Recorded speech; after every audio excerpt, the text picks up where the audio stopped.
स्मृति ईरानी अमेठी में ऐसा क्या काम कर रही हैं जिसको देखकर बहुत सारे सवाल खड़े हो रहे हैं। उन्होंने एक ऐसे मुद्दे को एड्रेस किया है, एक ऐसी बात को उठाया है जिसको लेकर उनकी अपनी पार्टी पर, उनके अपने मुख्यमंत्री पर सवाल खड़े होते रहे।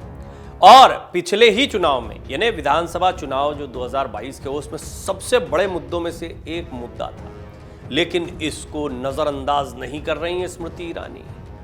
वो इस पर काम कर रही हैं। अमेठी में आखिर वो सोच क्या रही हैं? अमेठी आसपास के जितने भी क्षेत्र हैं, रायबरेली, सभी क्षेत्रों के विषय में उनके जहन में क्या चल रहा है? दरअसल ये मुद्दा है आवारा मवेशियों का, आवारा पशुओं का मुद्दा। और ये सचमुच में उत्तर प्रदेश में एक बहुत बड़ा मुद्दा रहा है। क्या आवारा मवेशियों की समस्या के पीछे बूचड़खानों का बंद होना है, इसके चलते ये समस्या पैदा हुई है? एक ये सवाल भी है। पहले तो ये समस्या अचानक से इतनी विकराल कैसे हो गई, क्यों इतनी बड़ी समस्या बनी? ये समस्या राजनीतिक रूप से कितने सवाल खड़े करती है। और अगर स्मृति ईरानी अपने क्षेत्र में आवारा मवेशियों की संख्या के बारे में जानकारी इकट्ठा कर रही हैं तो इसके मायने क्या है? ये सारी चीजें इस रिपोर्ट में जरा विस्तार से समझते हैं। उत्तर प्रदेश में योगी सरकार के आने के बाद अवैध बूचड़खाने बंद हो गए। इसके चलते आवारा पशुओं की तस्करी भी बंद हो गई।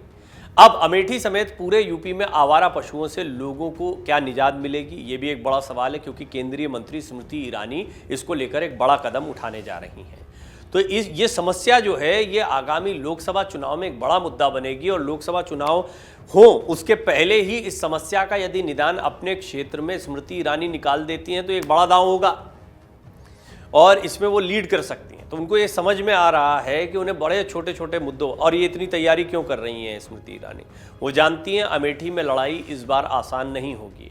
पिछली बार उन्होंने राहुल गांधी को हरा दिया था। वो ये भी जानती हैं कि राहुल गांधी जो है बहुत मुमकिन है अमेठी से चुनाव लड़ते हुए दिखाई दें। इसकी बड़ी वजह यह है कि एक तो ये परंपरागत सीट है और राहुल का यहाँ से चुनाव नहीं लड़ना कहीं ना कहीं उनके भागने या इस लड़ाई से पीछे हट जाने जैसा कदम दिखाई पड़ेगा। फिर राहुल के पास ये ऑप्शन तो है ही कि वो किसी और जगह से भी चुनाव लड़े। वायनाड से अभी वो सांसद है, कहीं और से भी लड़ सकते हैं। खैर, ये चर्चा का दूसरा विषय है। लेकिन जिस तरीके से स्मृति ईरानी अपने क्षेत्र में कार्य कर रही हैं और ख़ासतौर पर चुनावी साल में जिस तरह से चुनाव जब नज़दीक आ रहे हैं उससे पहले ये कार्य शुरू किया है उन्होंने, वो कहीं ना कहीं एक बड़ा मैसेज देना चाहती हैं। और इससे ये भी स्पष्ट हो जाता है कि आवारा पशुओं का ये मुद्दा कितना बड़ा मुद्दा चुनाव में बन सकता है। दरअसल उत्तर प्रदेश में आवारा पशु किसानों के लिए लगातार मुसीबत बने हुए हैं। पिछले विधानसभा चुनाव के दौरान पशु या आवारा पशु जो हैं ये बड़ा मुद्दा बने थे। सीएम योगी आदित्यनाथ के साथ ही पीएम मोदी को भी किसानों को आवारा पशुओं से राहत दिलाने की घोषणा चुनावी रैलियों के दौरान करनी पड़ी थी। चुनाव की रैलियों में प्रधानमंत्री तक इस मुद्दे का जिक्र कर रहे थे। पीएम ने तो जनता को आश्वस्त किया था कि ये समस्या उनके संज्ञान में है, यानी प्रधानमंत्री मोदी तक ये बात पहुंची है। अब सोचिए कि आप देश के प्रधानमंत्री जिस समस्या पर विचार कर रहे हैं। जब मैं खुद उत्तर प्रदेश में चुनाव कवरेज के लिए गया था तो जगह जगह पर आवारा पशु खेतों को चर जाना, सड़कों पर दुर्घटनाएं होना, पशुओं की बदहाली होना, गाँव में परेशानी होना, सड़कों पर दिक्कतें होना, आवारा पशुओं की भीड़ जो है वो बढ़ती चली जा रही है। और इसकी वजह से आम लोगों को बहुत परेशान, उत्तर प्रदेश के कई क्षेत्रों में सड़कों पर आप देख लेंगे बहुत बड़ी तादाद में आवारा पशु बैठे आपको दिखाई देंगे। अब ये बड़ा चिंता का विषय बन गया। तो प्रधानमंत्री नरेंद्र मोदी तक ये बात पहुंची और उन्होंने भी अपनी चुनावी रैलियों के दौरान इस बात का जिक्र किया। उत्तर प्रदेश में आने वाले लोकसभा चुनाव में भी ये मुद्दा बनेगा। जैसे क्राइम का मुद्दा बनता है, जैसे कई और दूसरे मंदिर का मुद्दा है और दूसरे मुद्दे हैं, पशुओं का मुद्दा, ऐसे गौधन का मुद्दा, गाय माता की पूजा, गौधन यानी पूरा जो गौवंश होता है, गाय परिवार होता है, उसके विषय में जो बहस चलती रही, चर्चा चलती रही, वो तो है ही। इसको लेकर ये बात तो हो गई कि इनकी रक्षा करनी है।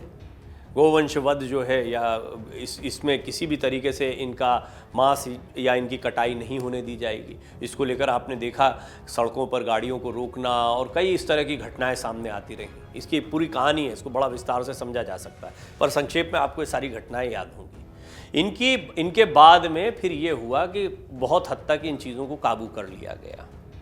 बूचड़खाने, अवैध बूचड़खानों को बंद किया गया। और उसके बाद में फिर ये हुआ कि क्या आवारा पशुओं की तादाद ये अचानक से क्यों बढ़ गए? अन्ना पशु भी बोलते, आवारा पशु भी, इनकी तादाद अचानक से क्यों बढ़ गई? ये भी एक बड़ा मुद्दा है। लोकसभा चुनाव से ठीक पहले अब एक बार फिर से उत्तर प्रदेश में आवारा पशुओं का मुद्दा उठने लगा है। 2024 के लोकसभा चुनाव में केवल 1 साल का ही समय बाकी है। यह आवारा पशु फिर से मुद्दा बनने की संभावनाएं जताई जा रही हैं। ऐसे में स्मृति ईरानी का गिनती कराना इन आवारा पशुओं की और अधिकारियों को निर्देश देना अगले चुनाव से जोड़कर देखा जा रहा है। दरअसल भारतीय जनता पार्टी की दिग्गज नेता, केंद्रीय महिला एवं बाल विकास और अल्पसंख्यक कल्याण मंत्री और साथ ही साथ अमेठी से सांसद स्मृति ईरानी ने अपने संसदीय क्षेत्र अमेठी में गांव-गांव कार्यकर्ताओं को भेजकर छुट्टा पशुओं की गिनती कराई है। ये गिनती 25,000 से ज़्यादा पाई गई है। इन आवारा पशुओं का ब्लॉकवार पूरा आंकड़ा अमेठी और रायबरेली के जिलाधिकारियों को भेजते हुए कई निर्देश दिए गए हैं। संसदीय क्षेत्र के 16 ब्लॉकों में निवास करने वाले किसानों को बेसहारा मवेशियों से निजात मिलने की उम्मीद इसके बाद जगी है। अमेठी सांसद और केंद्रीय मंत्री स्मृति ईरानी ने इस संबंध में डीएम अमेठी और रायबरेली को एक चिट्ठी लिखी है। पत्र में संसदीय क्षेत्र में बेसहारा टहल रहे 25,397 मवेशियों को गो आश्रय केंद्रों में संरक्षित कराने का निर्देश दिया गया। ये गो आश्रय केंद्र जो है, इसको भी ये भी समझने जैसी चीज़ है। एक तो गोवंश का वध नहीं होगा, तो आपने देखा आवारा पशुओं की तादाद बढ़ी, लेकिन इनके लिए कुछ शेल्टर्स बनाए गए, कुछ शेड्स बनाए गए, जहां पर इनकी व्यवस्था की जाएगी। जो जिन पशुओं को छोड़ दिया जाता है, दरअसल पशुओं को छोड़ने की वजह होती है जब दुधारू नहीं रहते हैं तो उनको चारा कौन खिलाए। तो ग्रामीण की पहली परंपरा यही थी कि इनको या तो बेच दिया जाता था या फिर इनको छोड़ दिया जाता था खुले में। अब खुले में छोड़ दिया गया। पहले तेंदुए वेंदुए हुआ करते थे, वो इनका शिकार कर लेते थे। इस तरह की कई बातें आप सुनेंगे जो स्थानीय, क्योंकि मैं जब उत्तर प्रदेश में चुनाव को कवर करने के लिए गया था तो इस समस्या को बहुत गहराई से समझा। वहाँ पर लोगों से बातचीत की तो वो बताते थे कि अब क्यों अन्ना पशुओं की तादाद बढ़ती जा रही, इनको क्या दिक्कतें। अब उनको खाना नहीं मिलता, कोई नहीं दे रहा है, तो वो इनके खेतों को चढ़ जाते हैं और इससे बड़ी दिक्कत होती है। सड़कों पर दुर्घटनाएँ ये 2 बड़ी आम समस्याएँ हैं। और निश्चित तौर पर जब आप बड़ी तादाद में 100-150 गायें या पशु जो हैं वो जब आप सड़कों पर देखते हैं तो वैसे ही घबराहट हो जाती है, स्थितियां गड़बड़ा जाती हैं। इनके लिए कुछ संरक्षण केंद्र बनाए गए, लेकिन इनका ठीक से काम करना, और अगर ये काम कर रहे होते तो फिर ये आवारा पशु कहाँ से सड़कों में आए हैं। अगर ये ठीक से काम नहीं कर रहे हैं या अपर्याप्त संख्या में हैं तो इसको लेकर जिम्मेदारी किसकी तय होनी चाहिए, जैसे बहुत सारे सवाल उठ चुके हैं। ये तो विधानसभा चुनाव के दौरान भी बहुत बड़ा मुद्दा था, लेकिन आगामी लोकसभा चुनाव के पहले अगर स्मृति ईरानी इसको एड्रेस कर रही हैं या इस समस्या के निदान की तरफ बढ़ रही हैं तो ये एक बड़ा कदम माना जा रहा है, एक बड़ा दांव हो सकता है उनका। अमेठी संसदीय क्षेत्र में जिले की 4 और रायबरेली जिले की 1 तहसील सलोन के 16 ब्लॉक आते हैं। संसदीय क्षेत्र के तकरीबन सभी गाँव में बड़ी संख्या में निराश्रित मवेशी हैं जो किसानों को भारी नुकसान भी पहुँचा रहे हैं। कई जगह तो ये मवेशी दुर्घटना और लोगों की मौत का कारण भी बनते हैं। किसान आए दिन इनसे निजात दिलाने के लिए धरना प्रदर्शन भी करते रहे। इस सब के बावजूद प्रशासन किसानों को परेशानी से निजात नहीं दिला पा रहा। 30 जनवरी को खिचड़ी भोज में गौरीगंज आई केंद्रीय मंत्री स्मृति ईरानी से लोगों ने निराश्रित गोवंशों की परेशानी से निजात दिलाने की गुहार लगाई थी। दिल्ली लौटने के बाद केंद्रीय मंत्री ने पार्टी कार्यकर्ताओं की मदद से निराश्रित गोवंशों का ग्रामवार आंकड़ा एकत्र कराया। आंकड़ा मिलने के बाद केंद्रीय मंत्री ने 4 तहसीलों की सूची 15,269 निराश्रित मवेशी डीएम अमेठी और सलोन की सूची 10,128 निराश्रित मवेशी डीएम रायबरेली को भेज दी। सूची के साथ एक पत्र भी संलग्न है। पत्र में कहा गया है कि किसानों को परेशानी से जल्द निजात दिलाने के लिए जल्द ही इन्हें संरक्षित किया जाए। केंद्रीय मंत्री के पीआरओ विजय गुप्ता ने बताया कि अमेठी और रायबरेली के जिला प्रशासन को पत्र और सूची भेजने की बात स्वीकार की गई है। अब देखिए, आप अगर इनको चिन्हित किया गया है और अपने कार्यकर्ताओं के जरिए केंद्रीय मंत्री ने इनको चिन्हित करवाया अपने संसदीय सीट पर, तो ये तो एक जगह की बात हुई। उत्तर प्रदेश, पूरे उत्तर प्रदेश की अगर बात करें तो ये समस्या फिर पूरे उत्तर प्रदेश के लिए, ये ऐसा तो है नहीं कि आवारा पशुओं की समस्या सिर्फ रायबरेली और अमेठी क्षेत्र में है, तो पूरे उत्तर प्रदेश में जगह जगह देखने को मिल रही है। तो इस समस्या को लेकर फिर क्या किया जाए। एक जगह पर तो निराकरण हो जाएगा और अपनी सीट पर वो काम कर रही हैं। हाँ, बीजेपी के पास ज़्यादातर संसदीय सीटें हैं, इसमें कोई दो राय नहीं। तो ऐसा ही क्या सभी सांसदों को करना चाहिए और क्या सभी सांसद इसको लेकर इतनी ही गंभीरता दिखाएंगे। दूसरी बड़ी बात, पहले से ही गोवंश के संरक्षण को लेकर निर्देश है और उसके बाद में दोबारा डीएम को चिट्ठी लिखी जा रही है। तो इससे पहले जो व्यवस्थाएं की गई हैं इन पशुओं को चिन्हित करने की, इनको संरक्षित करने की, इनको किसी शेल्टर में रखने की, उनका क्या हुआ, वो क्यों नहीं ठीक से काम कर पा रही। समस्या ये है कि कोई योजना नहीं बनी, ये समस्या नहीं, इस योजना का क्रियान्वयन ठीक से हो रहा है नहीं हो रहा है, ये बड़ी समस्या है। खैर, जहाँ भी हो काम होना चाहिए और काम एक मिसाल बनना चाहिए। अगर ये रायबरेली से हो रहा है या अमेठी से हो रहा है तो भी बड़ी बात है।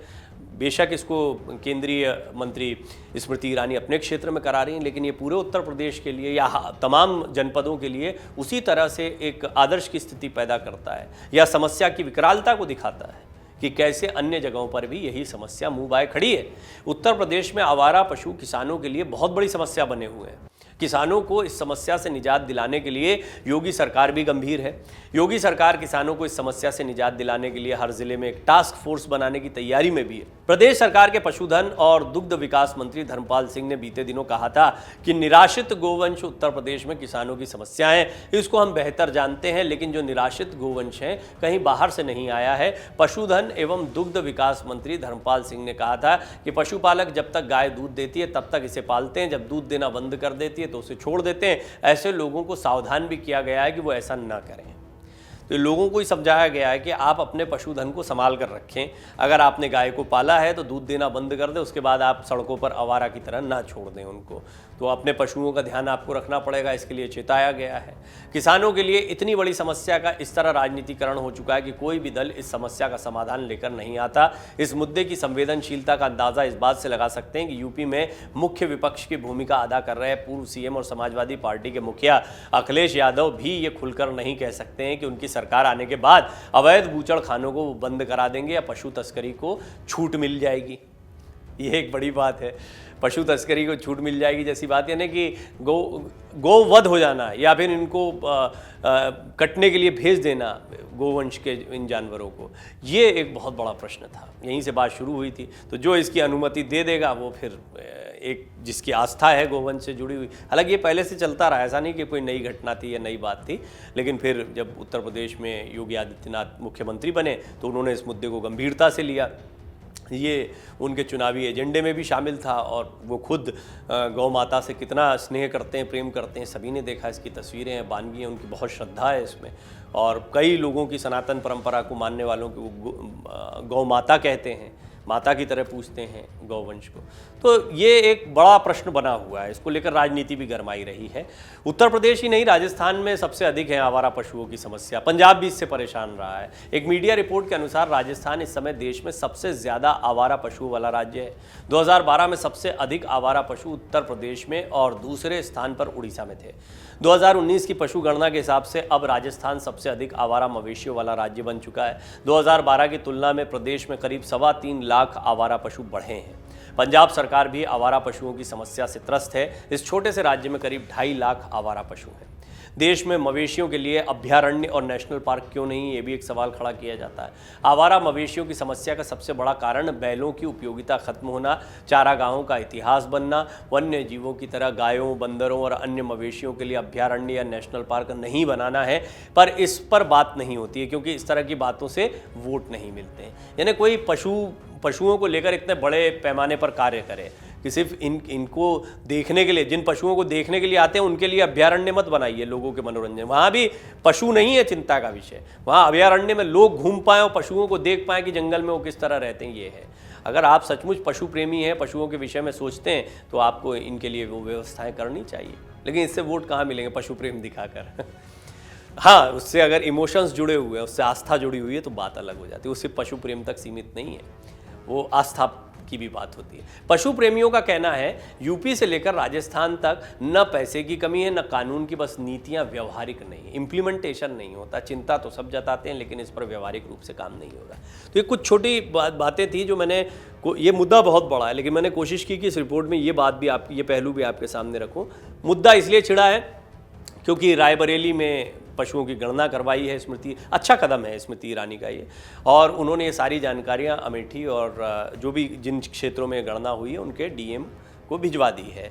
और करीब 25,000 से कुछ ज़्यादा निराश्रित पशु हैं जिनके विषय में कहा है कि इनके लिए कुछ इंतज़ाम किया जाए। पर ये जिम्मेदारी तो पहले से प्रशासन की है, जैसा मैंने कहा, फिर सवाल यही खड़े होते हैं। लेकिन लोकसभा चुनाव के पहले ये कदम उठाना बहुत महत्वपूर्ण माना जा रहा है और ये विश्वास करिए कि ये आगामी चुनाव में एक बड़ा मुद्दा बन सकता है और जो इसको एड्रेस करेगा या इसका निराकरण निकालने की तरफ आगे बढ़ेगा, निश्चित तौर पर जनता के बीच वो ताल ठोक कर खड़ा हो सकता है कि हाँ, हमने इस मुद्दे का समाधान निकाला। डाउनलोड करें अमर उजाला ऐप और पाएं खबरें लगातार। अगर आप ये वीडियो YouTube पर देख रहे हैं तो हमारे चैनल को सब्सक्राइब करें और बेल आइकन को दबाना ना भूलें। अगर आप Facebook पर ये वीडियो देख रहे हैं तो हमारे पेज को लाइक करें।